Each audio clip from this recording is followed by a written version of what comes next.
I'm John Sherb, Training Director at the Range Complex. Last week I did a couple of videos for some friends that were doing some competition stuff. They asked me for some technique stuff. I got such a big reply from that. A lot of people hit me up online, had calls at the range for more of those type videos. So we sit down as a staff at TRC, and we're going to do, I'll do one video a week, try to get one video a week depending on the schedule out there, probably about 3 to 5 minutes. We'll do isolation drills, let me read back that up. We're going to isolate some skills that I'm going to show you how to dry fire. You'll see that there's, like today, episode number 1 you can call it, it's going to be mag changes. So we're not worried about a scenario based or putting anything around it. We're isolating a skill, just changing the mag. So keep it as simple as possible. Don't read into it. We're just trying to get one magazine out of the gun and take another magazine and get it back into the gun. And then how to dry fire that to get more efficient at it. We're not worried about speed to start off with, so you don't need a pro timer. As you get more proficient at it, then hey, if you want to start to document your times and start getting a par time, and then slowly take fractions of a second off each time you meet the par time, by all means do so. The added stress of a timer is always good. So the big thing today is we're going to talk about mag changes. So as we start out, this is a drill that that I got from a guy named Matt Burkett. I don't take credit for it. 90% of the instructors out there, 99% of the stuff, no one's invented it. It was invented by people way past before us.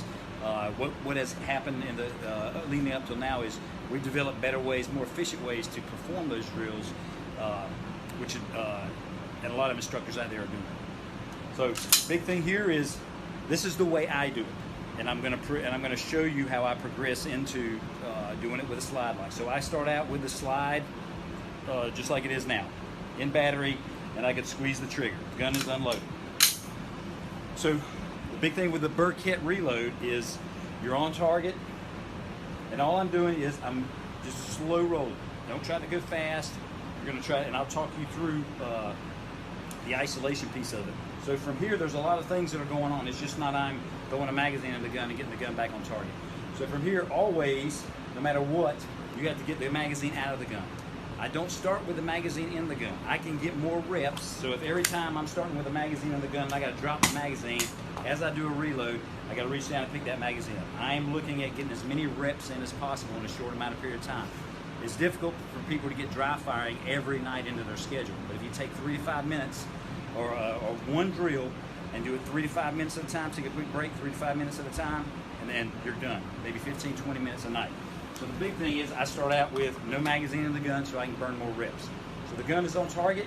Big thing is every single time I'm going to make sure that I press the magazine release while the weapon is in a vertical position. That'll let gravity do what gravity's supposed to do and release the magazine. As you get debris and stuff in the magazine, at the mag well, if you turn the gun sideways, a lot of times you'll get a stove. I call this magazine stovepipe, and that's the issue. Let gravity take its do its thing. So I'm here.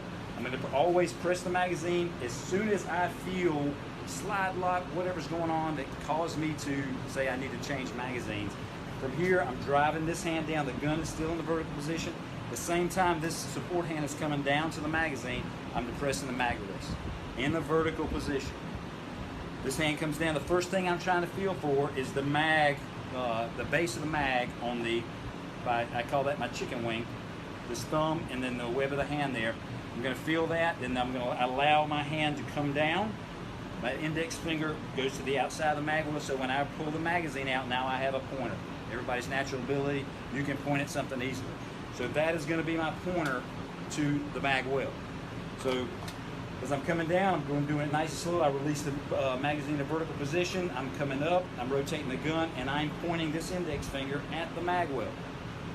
So once the Burkett reload is, I go no farther than here. From here, once the head of the magazine starts to insert into the mag well, I'm stopping. I'm trying to burn that into my brain. And then, so I had 2 things. One, I found straight lines are strong.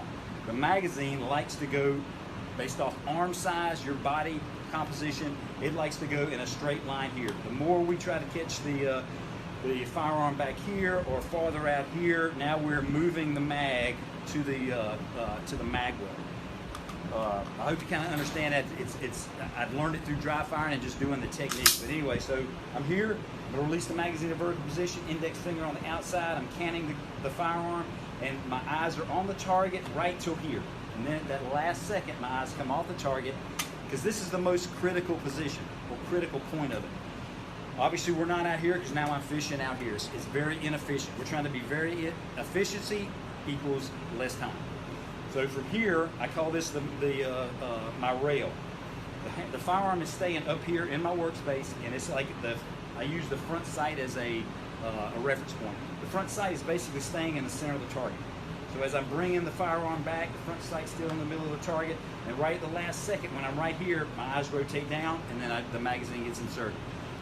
My opinion is, and the way I do it, is you have to find where that magazine needs to be on this imaginary rail, where your hand likes to be straight at. So that's the technique. So we'll stop talking, and we'll talk the drill itself. So I'm up on target.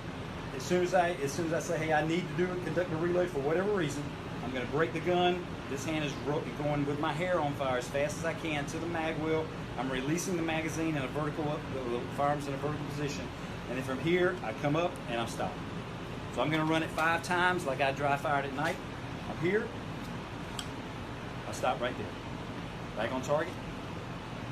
I'm here. I stop right there. If you find you're coming out, you're missing magazine on the outside, then that's not where your rail likes to be. That's not where your hand in a straight line position to the mag wheel likes to be. If you're hitting in the back, then you're a little bit too far out. So again, here, just as soon as it inserts, eyes back to the target. I'm going to dry fire that for about 3 to 5 minutes every time. Again, I'm isolating a skill. This is not a tactical scenario. I'm trying to get a skill, develop a full-blown skill here. So once I do that 3 to 5 times, then I'll go to inserting the magazine. I'm still not gonna have a magazine in the gun yet. It's baby steps. So from here, now all I'm doing is back on target. Ensure that if you're using a target, a reference point, drive your sights back to the center of the target. You're still accountable for every shot. You don't want to just throw the gun back out there and pray and spray. So back on target. Just that last second. So you'll see as I speed the drill up, there's just that little bit of slowdown right before the magazine gets inserted. Back on target, good sight picture, and I'm prepping the trigger. I'm not dry firing every single time. I'm prepping the trigger to the wall. If the sights are on the target, then I take the shot. So so once I've got that down pretty good, nice and easy, then I'll slowly start to speed it up. Then I'll really start to drive the gun in that last second.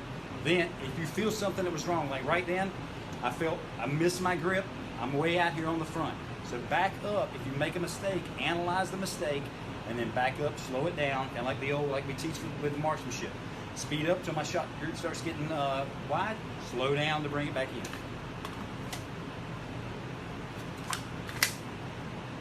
Good sight picture. Good sight picture.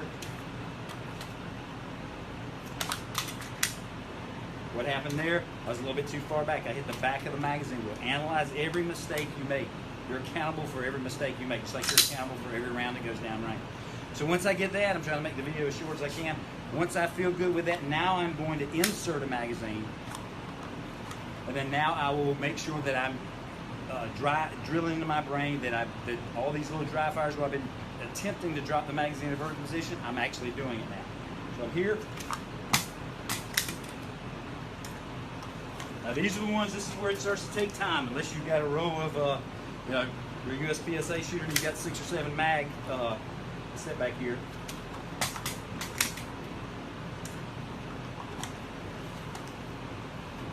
So again, everybody's going to make mistakes, but analyze the mistakes until you're good. From here, and play around. If you'll notice, I'm not loading the magazine all the way back into the first position. We talk about load management, the sweet spot in our classes, but I like to mix them up because if I shoot competitions all the time, and there's not always going to be a magazine there. So all I'm doing is, as I drive my thumb down center line of my body, I'm sweeping back until I can feel a magazine, and that's the one I'm going with.